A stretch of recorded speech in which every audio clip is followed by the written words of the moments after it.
acting director general between October 2016. Prior to joining BCC, Adam helped start the Center for Cities, build commercial link between industry and universities, and work in the broadcast media. He holds a BA from Yale University, an MPhil and FPD degrees from the University of Cambridge. Adam is a national of the UK and the USA. We will be fortunate to hear from Adam to discuss the effects of the coronavirus on the British business community, as well as the impact of the pandemic combined with the new Brexit scenarios and the challenge ahead to continue to maintain a successful business relationship between Spain and the UK from January 2021.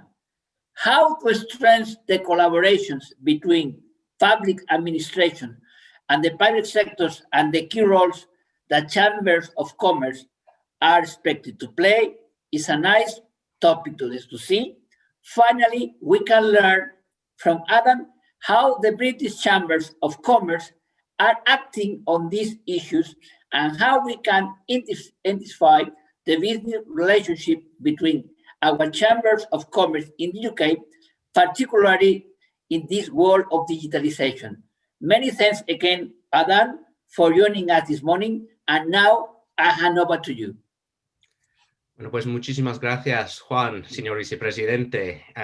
Señoras y señores, muy buenos días. Good morning, everybody. It's a pleasure to be with you here this morning. Y tengo que dar las gracias a la Cámara Española por la invitación de intervenir ante ustedes hoy. It's a really important moment for all of us and for the relationships between the UK and Spain. And I think, as you said, Juan, that the relationship between the two countries and the links between the two countries are so important, and they will remain extraordinarily important, whatever happens in the negotiations on Brexit during the hours and the days that are coming ahead of us. For me, those connections are not just professional, they're also personal. My in-laws live in the city of Valencia, and I would say very definitely that the Comunidad Valenciana is my second home. And I think that the links between Spain and Britain remain so strong because of the depth of both personal and professional connections. And I am confident that we, as part of the Chamber of Commerce network, will be able to maintain them for many, many years to come. Colleagues, I've been asked to say a few words of introduction today on 3 or 4 themes, but really what I'm most looking forward to is the conversation we can then have thereafter on any questions arising or any topics that members of the Spanish Chamber in the UK wanted to bring forward. So I'll try to keep my opening remarks relatively brief and look forward to discussion. First, I've been asked to talk about the Brexit situation. Of course, like all of you, I am watching the news headlines very carefully. I'm speaking with many people inside UK government and many experts outside as well. But I have to admit that I'm not surprised that we find ourselves in this place. So many negotiations in politics, as in business, do tend to go down to the wire. I suppose for us in business, the big difficulty is it's incredible between the two sides that allows trade to continue successfully. We do want as well urgent answers to the real world questions that so many businesses are now facing. And we know that without that information, levels of business preparedness won't be as high as they otherwise might be. I'm just going to stop my video for a moment because I believe my connection is a bit dodgy. Bear with me.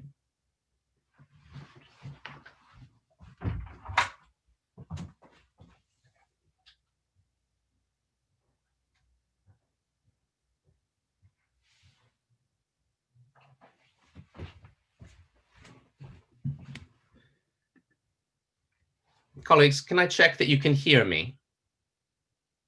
Yeah, we can hear you perfectly.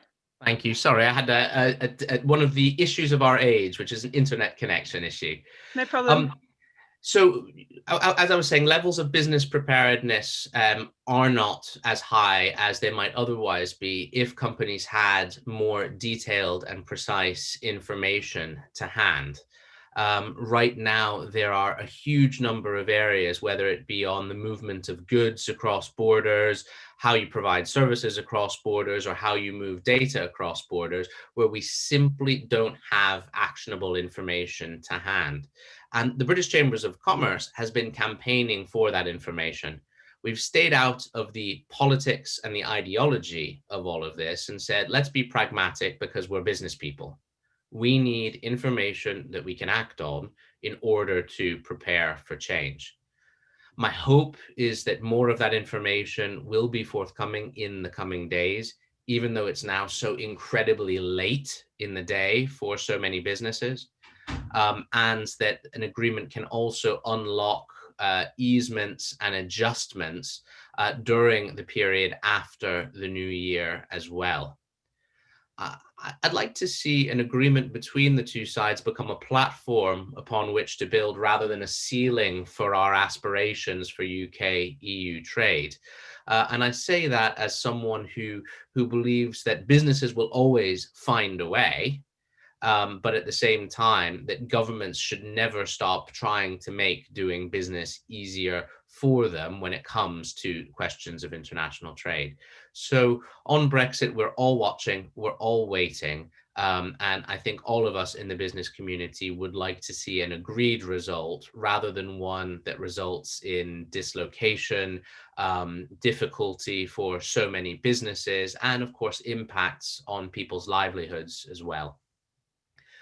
When we look beyond Brexit, though, to the future, we remember that sometimes life in business is not just a question of what happens over the next 6 months, but indeed what happens over 10 and 20 years. And what my hope is that we can, as chambers, find ways to support that two-way trade, no matter what happens over the period to come. Because as private sector organizations, we have the ability both to advise and to help businesses connect across boundaries. I think about the function of the Spanish Chamber in the UK. I think about the function of the British Chamber of Commerce in Spain, which is a key part of our global business network in 63 countries all around the world. I think as well about the 53 regional and local chambers of commerce in the United Kingdom. It's a powerful network of business, by business, and for business. And whatever our politicians ultimately end up deciding and doing, we in business have some of our own fate in our own hands. And through this incredible family that we have of the chamber network, I think we can overcome some of the obstacles that may find in our way over the coming months.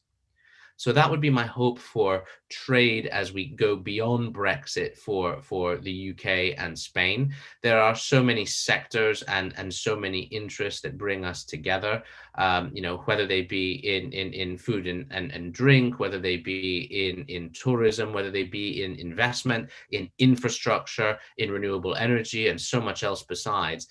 There are opportunities in both countries, and I believe an appetite amongst business people on both sides to continue bringing those opportunities together. The government and political landscape of the UK was the third theme I was asked to comment on by way of introduction. Right now, I think it's fair to say, particularly for those of you who are doing business here at the moment, that the only thing that is certain is uncertainty. We have so much going on at the moment in our political life in this country. And as you notice, the UK government tends to change the rules very often. And I think that's been the biggest frustration for businesses during the COVID pandemic, is we have seen various sets of restrictions and rules, various types of support for businesses that have been affected that again has been changed extremely often, and some real confusion amongst companies as to what they can and cannot do and what their workforces can and cannot do. So we have set, as the British Chambers of Commerce, 5 tests for the UK government that we think they need to meet in order to give businesses a platform to recover. The first is that their measures are, effective and efficient. So far, many of them have been a little bit questionable, and the evidence base upon which they are based has been relatively unclear. They need to be well evidenced. Second, we talk about clarity. You can't have a situation in this country where in one area a certain type of business cannot open, and in another area that same type of business can open when their coronavirus rates are the same. It's not particularly sensible. The third area, of course, is we do need to see support for businesses, and I think the UK Treasury has provided some of that support for employees, but now the question over the coming months is one of business cash flow. So much it depends on cash over the next 3 to 6 months. I think that's going to be an extremely big issue.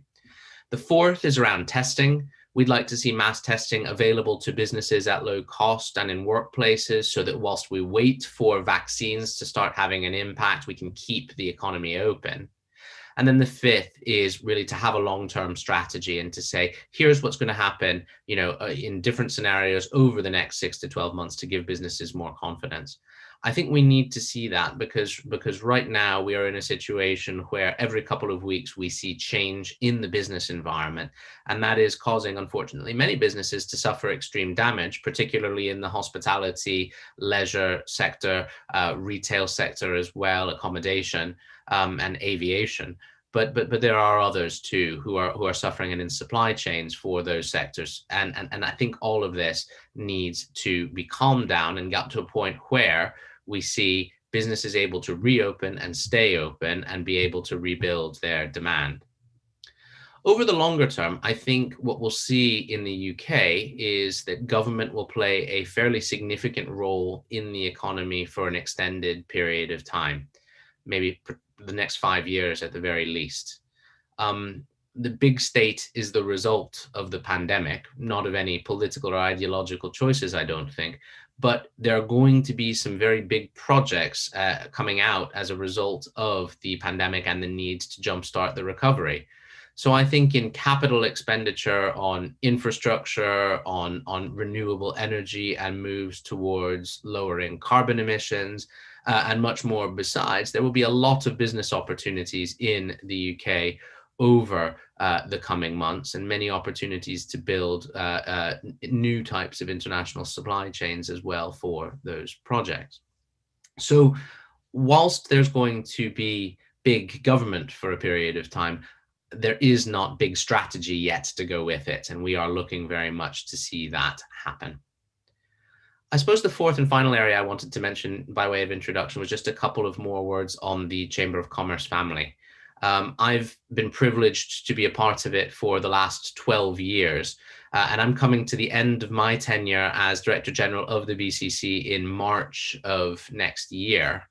But I remain so impressed, committed, and positive about the role that this great global network can play. We have a UK network here. We have bilateral chambers like yours in this country. We have British chambers bilaterally around the world. We have the International Chamber of Commerce and the World Chambers Federation too, bringing together different national chamber organizations literally clear across the world. And I think that family gives rise to business opportunity.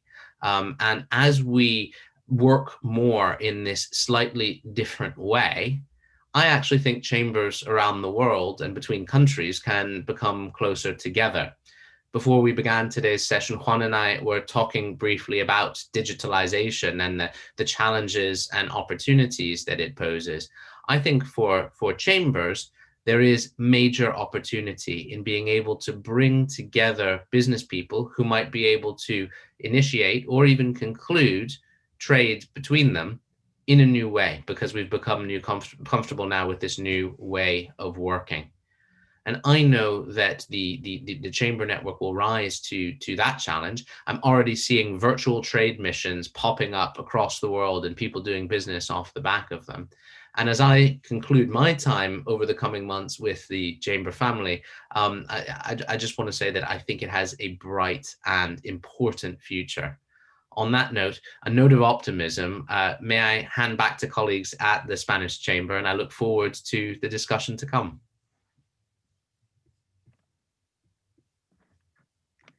Brilliant. Thank you very much for that. Thank you very much, Adam.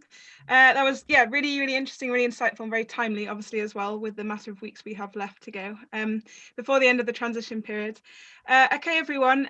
So please do write in your questions for Adam now. There's two options for doing that. You can either use the Q&A function there or the chat function. Either one works perfectly, and then we can ask those to Adam. Okay, so we have one, Adam, from Judith, and she says, what kind of UK-EU agreement can be reached at this point that would allow to continue talking in the next year? What does that look like a sort of hidden extension of the transition period? And that's a good question. Well, thank you, Judith, for the question. I think both sides politically have been very clear that that extension of the transition period that we have right now is unlikely to occur. The UK side has been particularly voluble about that. What we're looking for, first of all, of course, is an agreement. But as I said previously, an agreement that is a foundation. I believe the UK and the EU will continue talking, and indeed will need to continue talking over many years, just as many other dynamic trade relationships involve continued discussion and continued negotiation. So that that trade can be not just stabilized in the early days, but increased and improved to mutual interest as well over time. In the new year, what would be very helpful, I think, to businesses on both sides is that in very specific technical areas, the UK and the EU both look at easements or simplifications or some way to help their businesses, again, on both sides, adjust to this new relationship. It's a very, very big change for companies to undergo, and only a minority say that they are as ready as they can be because they've been fighting the pandemic throughout the past year, and their attention, understandably, has been on survival rather than on Brexit preparation. So some form of easements and simplifications in the first 6 months, I think, would be extremely helpful on both sides. Brilliant, thank you very much. Another question we've had from Elena. She says, she's seen that you're a member of the Prime Minister's Business Council. Could you tell us a bit more about your role as a member of this and how you can influence decision making in that way? Yes, there were prime ministerial business councils of that type under Theresa May. Things have been somewhat different in the current administration. Of course, talk to them very regularly as well at number 10 in the business department with Michael Gove, who is responsible for the Brexit transition, and elsewhere. So, there is constant communication between us in the world of business and UK government departments. I think what's been interesting over this period is we have seen responsiveness to a lot of the things that we have asked for. We said, for example, that businesses needed support on cash flow and employment costs when the pandemic hit, and we were involved in making sure that the schemes that came up from the UK Treasury actually helped businesses with both of those. There are business rates holidays for some of the worst affected sectors, which we had called for, and postponements to VAT and tax payments that companies might have otherwise had to make rather than pay their employees. So I think that we as chambers and as business organizations have a voice that is heard and listened to inside government. Indeed, we meet very regularly with the Chamber chief executives from across the United Kingdom, and tomorrow a senior official from number 10 is joining our call because they want to understand what is going in business on the ground, what is happening at this particular moment in time, in addition to hearing our ideas on how we can help and our ideas on what they need to do in order to make the environment as strong as possible for businesses too. Perfect, thank you. Okay, another question we've had is, how do you see the future of business travel changing, particularly between the UK and the EU next year? I guess that's obviously two things to bear, obviously after Brexit and also after the coronavirus as well, and the way that's changed the way that we work quite a lot. Well, I'll start with the COVID changes, if I may. One of the campaigns that is very, very important for us, particularly given the evidence that's been presented over the past couple of days, including by the EU health authorities, is to stop the damage being done by quarantines here in the UK. The evidence suggests that they don't make a very significant difference on coronavirus transmission, but they are destroying the aviation and travel sector. They are hurting the tourism sector in both countries very, very significantly. And particularly given the importance of tourism and travel to the Spanish economy, I'm sure that that impact is felt very heavily in many parts of Spain, just as it is amongst the businesses here who are in tourism and travel. So I'd like to see travel change for the better in the new year with reduction or elimination of quarantines on the UK side, and the introduction of pre-departure testing as well as being something so that people, when they arrive at their destination, can present a recent test if that is required, or indeed proof of vaccination in order to go on their way and continue their business affairs. So we've been campaigning hard on that. On the Brexit side of the equation, obviously for those of us who are British passport holders, life is going to become a little bit more difficult than perhaps it was previously. I would hope that many EU governments will take similar steps to those introduced by Portugal, which is to find ways to process UK visitors very quickly through their airports and seaports. I think that will be an important step. And I also think that we will want to see, over the time, if the UK and the EU can arrive at some mobility arrangements that make it easy for business people and for others to move around with control, but with relative ease. And replicate some of the positive conditions that have been important to businesses on both sides.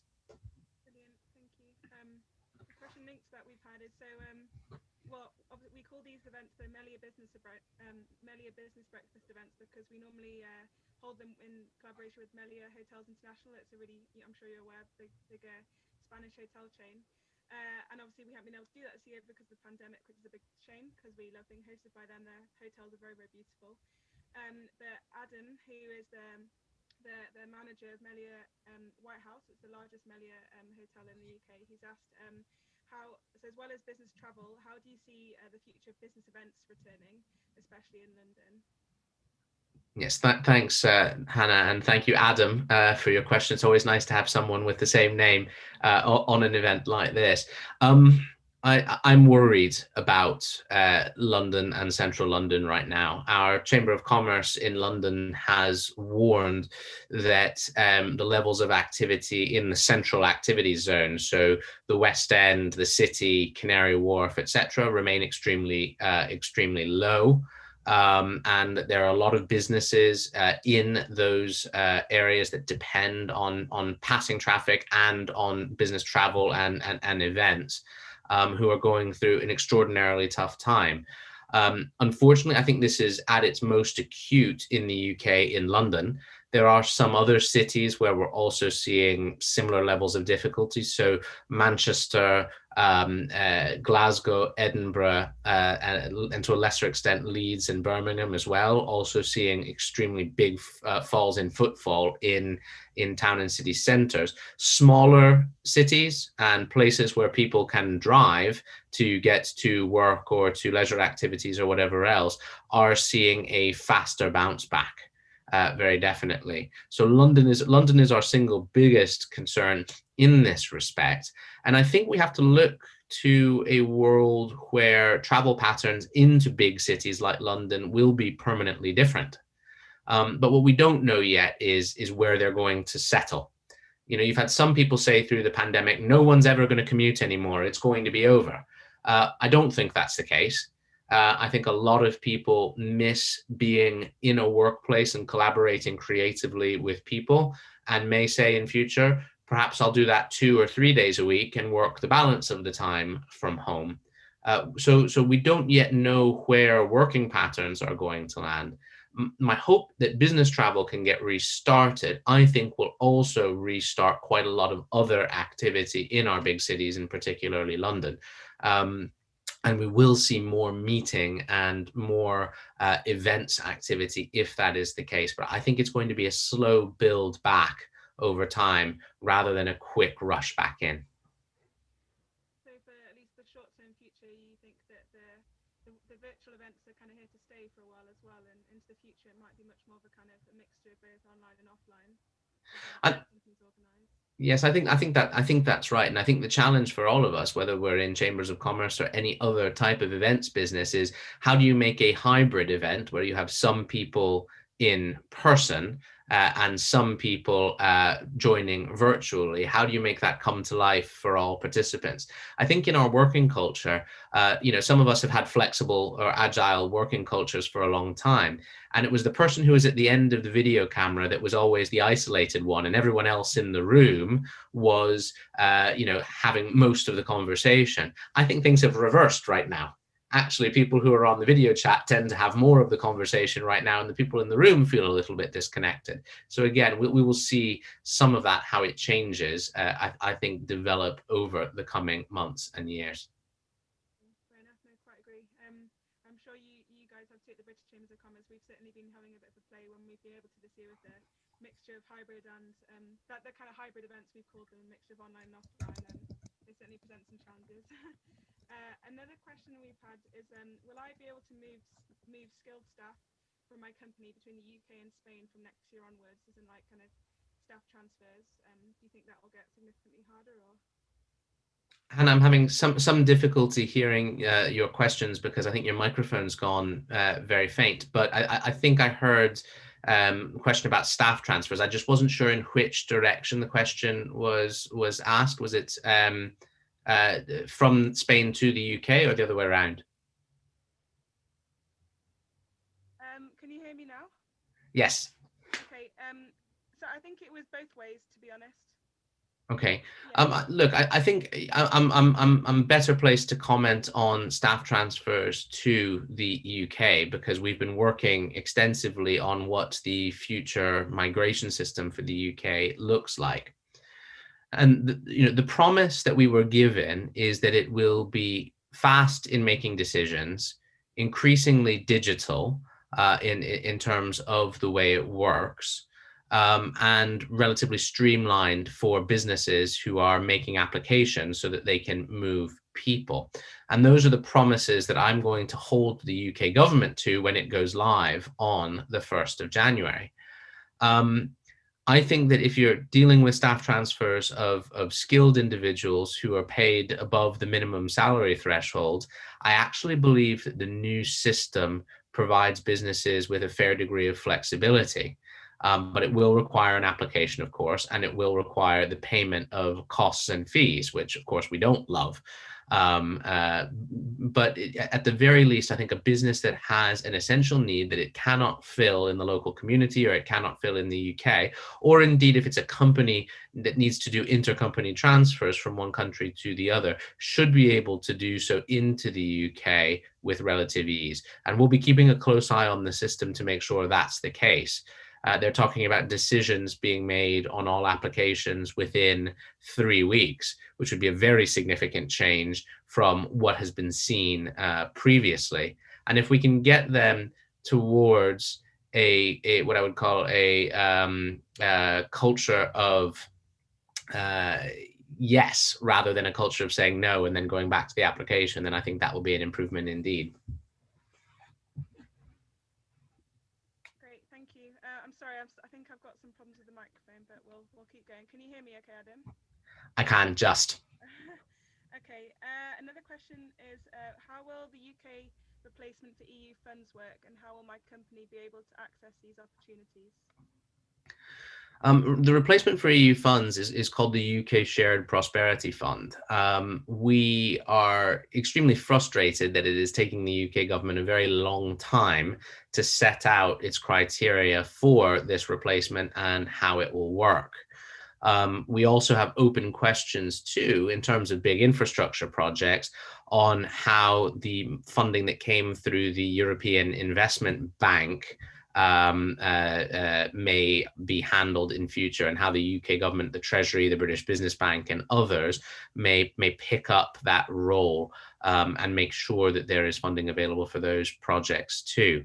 I think this is still a very open set of questions. It's ones that we push on very regularly, and we understand and agree that firms need criteria as soon as possible for this, so that they can put in applications for projects, whether they be on regeneration, whether they be on infrastructure or whatever else, and bring those to fruition, because they have long lead times and you need to be able to make these applications early.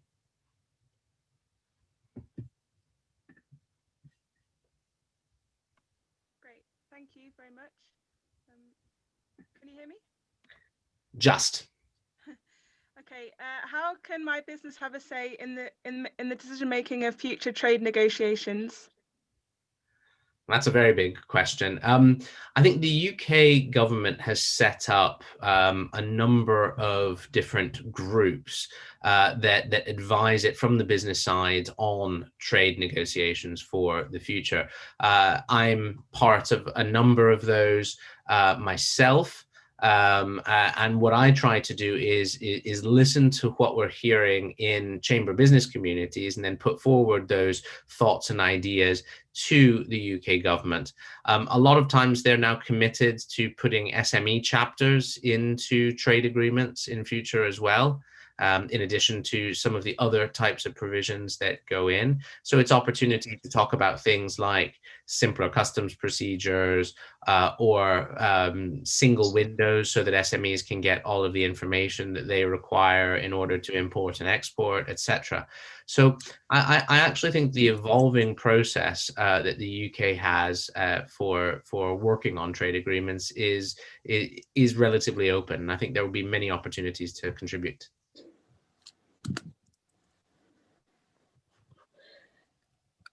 Brilliant, thank you very much. Another question we've had is, how can the British Chambers help small businesses facing the new customs procedures after the 31st of December? Well, what we've done as a chamber network in the UK is we've started a business ourselves called Chamber Customs, which you can see at chambercustoms.co.uk.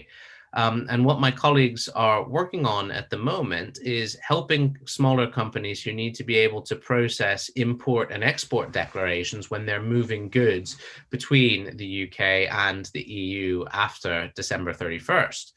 And we've trained up about 150 people around the UK in different places, different towns and cities, who are able to process those import and export declarations for customers of the chamber. You know, we think that will be important. You know, we regret that businesses have to do more form filling, but if they have to do it, we would like them to be able to do it with a trusted third party like a Chamber of Commerce, in order to make sure that they can move their goods around. So we've you know, tried to basically be as pragmatic and practical as we could, and said, this is a service that we can try to help businesses with. And of course, chambers will still be taking questions from members about issues arising. And in many cases, those questions that businesses ask their local chamber make it to us at the British chambers, and we then put them to the UK government. So there's a direct ability to not always solve the problem immediately, but if it's a new problem, take it to the highest levels. Fair enough. Thank you very much, Adam. Okay, we've just had one more question. We've touched on this a little bit before, but just slightly different. How do you see the future of the chambers working in a virtual and digital world? So, you know, both the international chambers as well as the British Chambers of Commerce network and the different ones across the UK. I think we need to get closer together, and I think this format allows us to do that.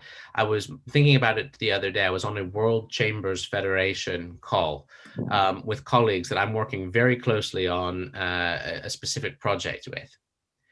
One colleague was in Nigeria, one was in Switzerland, one was in New Zealand, one was in the UK like me, but in Scotland.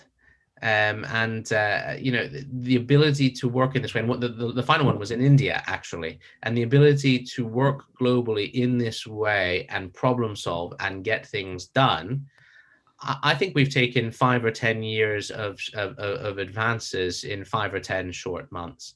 And I think that applies equally to chambers of commerce in terms of the way they are adapting and connecting their members. And my hope is that we do engage more digitally, that we have businesses more ready and willing to do that as well. And that as we get to the future, I would love to be able to get back to in-person events too, because there is so much positive benefit in them, but to have them complemented by this sort of virtual event. Brilliant. Thank you so much, Adam. I apologise for those technical errors. I'm now using the audio in a different way. Hopefully it's working a little bit better. Yeah, but thank you so much for sharing your insight with us on all those different things. Yeah, such an interesting time, but it's fantastic to have the British Chambers of Commerce network and all the different agendas and activities that you guys provide, and ourselves and the other international chambers too, to kind of support businesses through this very strange time indeed. But yeah, thank you for your time today. We didn't get any questions in Spanish in the end, but that's all right. And thank you everybody who joined us and for contributing with your questions too. And yeah, please keep an eye on our website on the for other upcoming. We still have a few more events going up to the end of the year, so it'd be great if you could join us for those. And yeah, do have a look at the British Chambers of Commerce website too, to see all the different activities and services they provide, because it's a fantastic, really fantastic network as well to support businesses, be that Spanish or British, that are operating here in the UK. But yeah, thank you so much for your time, Adam. Absolute pleasure. Muchísimas gracias a todos. Thank you. Goodbye. Bye. Thank you, everyone.